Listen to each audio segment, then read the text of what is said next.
In prime time news this evening, NSWMA owes its contractors millions in arrears.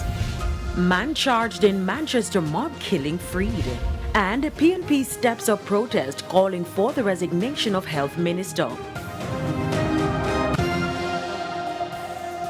Good evening and welcome to Primetime News, on air and online at onespotmedia.com. I'm Herman Green. And I'm Janella Precious with a preview of what's to come in business news. Here's Andrea Chisholm. Well, Janella, this evening I'm bringing some good news for motorists. Gas prices are going down, and I'll tell you by how much in the business day. Okay, thanks, Andrea. From Andrea to Jeremy.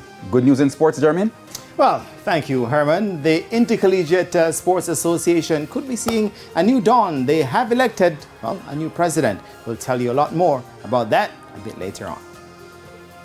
There's also sports commentary, E-Prime, and weather in this newscast. But before the break, the feedback question. Our question this evening: what was your experience taking public transportation today? You can share comments online, facebook.com/television Jamaica, and tweet us at televisionjam1.